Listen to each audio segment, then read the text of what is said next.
What's good, everybody? My name is Gentleman Jug. And I'm Son. Welcome back to another Jug and Son doing WWE. How you doing this week, boy? It's all right. So, we've been gone for a little while because we've been on some trips. Well, your old Uncle Jug has been on some trips. I mean, I wasn't gone. I was doing the John Cena schedule. You know, being there, but nobody can see you, right? Yeah, or I was doing the Gunther schedule. I'm a workhorse. We are workhorses. No breaks. But we're back now. And we got to talk about this week's Raw.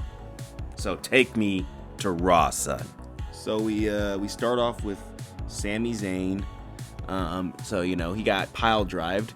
And, you know, he's just back a week later. When Cody got pile drived, took him, like, I guess a week. And then when Randy got pile drived, he didn't come back. He's not back yet. I can tell you that. I don't know how dangerous is this move? How does it work? I don't know, but I guess everyone can come back except Randy. He's just terrible at this. This move is just devastating. It's like he died. He might as well have died. I don't know where Randy is. Maybe his injury is worse than we thought. Maybe, but he's here and he wants to battle Kevin Owens in an unsanctioned match. I mean, what are the rules of the unsanctioned match? Oh, they're about the same as no disqualification match, or a Samoan street fight, or a Punjabi prison match. No holds barred. Whatever you want to call it, they're all the same. Just say no DQ. I will respect you if you say no DQ. And then Adam Pearce has got to do this every time where he's like, I cannot allow that. WWE will not be held responsible. Is this what you really... He asked him, like, is this what you want, like, 30 times? And Sammy's like, yeah, this is what I want. He's like, is this what you want? We can't stop Kevin. And he's like, yeah, this is what I want. Is this what you want? Because we can't stop you. He's like, yeah, this is what I want. Okay, Batista. So... I don't give a hot shit about seeing Kevin fight Sami Zayn Part 40 again. I've had it. I've seen it. It's like watching John Cena versus Randy Orton. But I'd actually rather have that. Maybe as John Cena's last match. But I'm done with this. And I don't care to see it anymore. I don't care that he went to Sami Zayn's house. I don't care about any of that crap. So, anyways, we got Lyra Valkyria on the show, not wrestling, she's gonna fight, Dakota Kai, the person she's fought already, next week maybe. I mean, it feels like, Father H does nothing with these mid-card titles for the women. Like, what is he doing? Absolutely nothing. I mean, I don't know what's going on in WWE right now, but it just really feels like the quality has drastically gone down. I mean, from a year ago. Last year, we could not stop talking about any of this. But now this year, like, what is going on? What is going on? Because it's funny because on both shows, he's doing the same thing to both mid-card women's titles. Like, they're just fighting the same person they fought to win the belt over and over again. I've kind of had it with this. And then we had Gunther. He mocked Jay, and he's like, "Yeah, do the yeet with me." And then he said, "Get out of my way, kid." And then, he asked Pat McAfee, Michael Cole, "Do you think that Jay can beat me?" And then Pat's like, "Well, I hope he can beat you. Yeah, I think so." And then Michael Cole, I mean, this whole segment didn't work for me. I was like, what? Gunther, what happened? He's like, yeet with me, yeah. Like, Gunther used to be so good. He used to be a savage. I know. I loved him on the mic, in the ring, just a beast. Like a year ago, he felt like, okay, this guy needs that world title. He needs the world title to show us how much better it can be away from people that we've seen be world champions, like Seth, like Randy, like John Cena.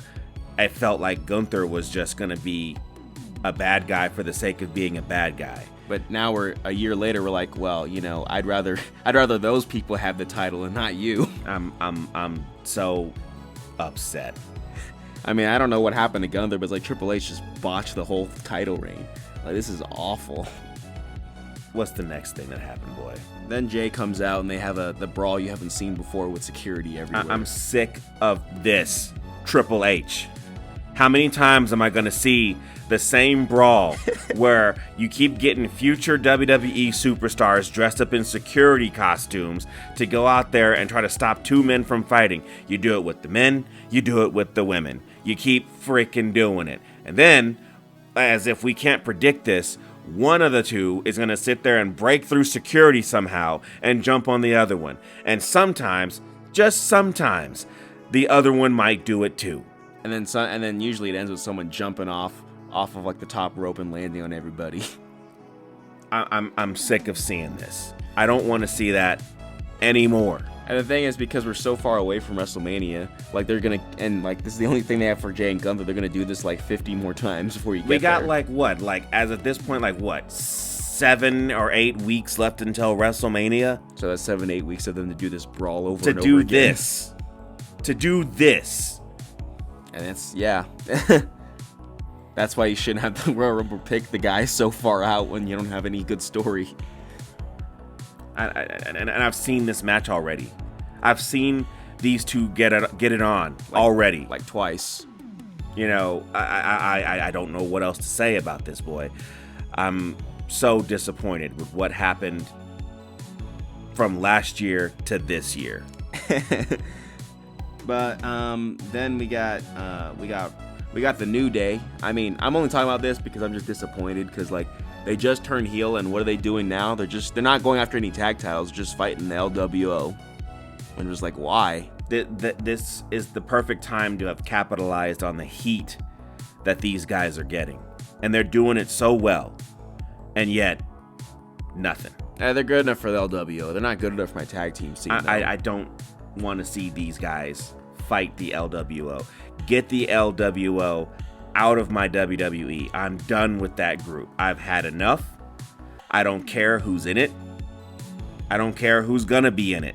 Like Penta's going in there. Get it off my TV. And then, you know, Finn Balor lost for like the 40th time. Good old Finn Balor. Yeah. When Finn Balor lost to Damian, he should have been gone for a while and not come back to the Judgment Day. Damian. Okay? That's what I'm sick and tired of. He could have came back as Demon Finn Balor, tried something brand new away from the Judgment Day. Damian. I've had it.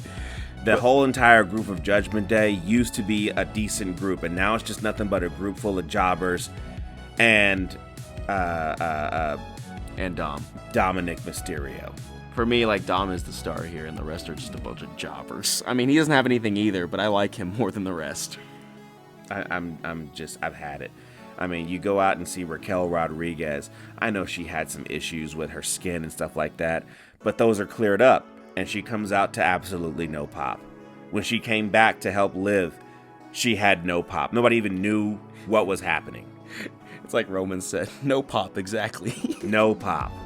You know, Carlito, who I like, comes out and no one cares. Like, give him his old song back. You know, freaking JD McDonough is going to come back after his injury. He's going to come back as a heel. There's no way he's going to be in the Judgment Day. It's just, I mean, break the group up. Let everybody go on their different ways and, you know, go on from there. A year ago, these guys were like a good group. I don't care. But we get to SmackDown now. That's not how we do that. That's not how we do that at all. You know how we do that. How do we do it? Take me to SmackDown, son. So we get to SmackDown now. And Cody's here, and he's walking down a hallway like every champion would. And Nick Aldis is like, yeah, and he's like, why'd you pull me out of the 6-man tag? And Nick Aldis said, like, oh, there's a 6-man tag? I'm like, oh, another one. I haven't seen that before. There's a 6-man tag? Who could possibly be in it? Could it possibly be, you know, the Bloodline? Yeah, the Bloodline versus Cody and 2 other assholes? Again? I haven't seen it yet. Oh my gosh. I mean, like, what do you think's gonna happen if there was a 6-man tag against the Bloodline and Cody? But Cody was like mad. He's like, how come he really won this This tag? is a group that this asshole has been fighting since he became champion. Since before he became champion. Everybody's been fighting this group for the last 4 years. Him the most, though. He can't get away. He can't stop fighting the bloodline. It's like, Finn Balor's the Judgment Day. Cody's like, the bloodline, the bloodline. And it's funny that every time he finishes fighting them, he says, okay, I'm done with the bloodline. And then he goes right back to Just like the mob. When you think you're out, they pull you right back in. But Nick Aldis says, yeah, you can't be in the tag match because someone wants to talk to you if you smell what I'm cooking. And then he smiled because he, thought it was funny. It wasn't funny. I didn't laugh. I didn't even do, I didn't do none of that. And then he said, okay, look, it's the final boss. Like because we're stupid. Because we're stupid. Like, you didn't have to do the jokes or any of that. Just say The Rock wants to talk to you. If you couldn't figure out who he was talking about, you were insane. And then Cody looks all shocked. And then we have Drew versus Jimmy. And, Jimmy's having his solo run. And he's kind of doing better than Carmelo because he beat Carmelo. And then he beat Drew. I'm like, just go get the United States title from Shinsuke Nakamura and put it on Jimmy. I mean, I'm sick and tired of seeing Shinsuke Nakamura just hang out in the back behind segments and just look creepy. Get in the fucking ring. Are you kidding me? Fight somebody. Defend a title. Why do we have so many freaking belts? No one defends them. And what's funny to me is that Drew lost this one, and every time he's like lost to like both Usos in the same month. And what he does after he loses is like he beats up the guy after he loses. He says, "This means nothing to me," every time he loses. And then he gets out of the ring, and the security makes him walk away. And then every time he breaks out and hits the Claymore, he's like, "See, this means nothing to me." First of all, it's not just Drew who does that. Okay, it seems like every single superstar who manages to get one over on the person that they're fighting will get pushed back by, again, security guards who are going to be future WWE superstars. They get pushed back, and then all of a sudden they turn around and run and sprint to the ring and do whatever their finisher is, and it happens every time, and it makes me sick. I just think it's funny with Drew because he's like, this means nothing to me. You think I lost? This means nothing to me. And then he just keeps losing over and over again. Drew McIntyre was coming off one of the best freaking rivalries with CM Punk that I've seen in a while. It was actually all of last year, and now this year, here we go. He's just eating pins. They're just eating pins left and right. I'm getting sick and tired. This guy should be in the world title picture. I mean, it feels like him winning into Elimination Chamber. It feels like he got lucky that he kind of even qualified at this point. Anger, frustration. Whatever. I mean, they're not even doing anything with LA Knight, really. Yeah. So he's just... I feel like he's been forgotten about. I don't care. And then I don't really care about that Tiffany Stratton and Charlotte Flair thing either. I don't care. Tiffany Stratton should not be fighting Charlotte Flair. Tiffany Stratton should be fighting somebody else. But then we got John Cena in a video package. Yeah, I mean, what a hell of a year for John Cena and his retirement tour to only show up on one freaking match. He showed up on the first episode of the year, and then he did the Royal Rumble, and that's it. And then as of right now, I've seen The Rock more than I've seen John Cena. Yeah. And then the tag match, I don't really care, and yeah. And then we have The Rock. He's here. He's here, and he has his in. Let me ask you a question. First of all, yeah, The Rock came out to Lil Wayne because he's in New Orleans. Fine, whatever. It is what it is. Is this man a face or a heel? I don't know, because he comes out and he says, "Yeah, I feel it. Look at my goosebumps. Look at my goosebumps." And he's like, "Yeah, I feel it. New Orleans, WrestleMania is coming to New Orleans," and they're all cheering. And he's like, "This is the biggest piece of trailer park trash The Rock has ever seen." He's like, "You shut your mouths," and then he starts singing the song. And he's like, no, this ain't Sing Around with The Rock. You shut your mouths. And then he keeps singing. He says, "Okay, guys, we did a good job." Just like, what is going on? I don't know what the final boss is trying to do here, but then the segment goes along with Cody Rhodes, and he's talking with The Rock, and The Rock is just gassing him up. Hey, man, we friends now. He's like, we've been kicking it. Our mom's been kicking it. Has a picture of their moms. He's like, Mama Rhodes and Mama Rock. And then he keeps saying the same thing. He says, by the way, you're a great champion. And I know you're high up here. I'm going to elevate you higher up there. He keeps raising his hand up. He's like, I want you to be my champion. He says, and then you're a great champion. And I'm going to elevate you here. I'm going to put you up there.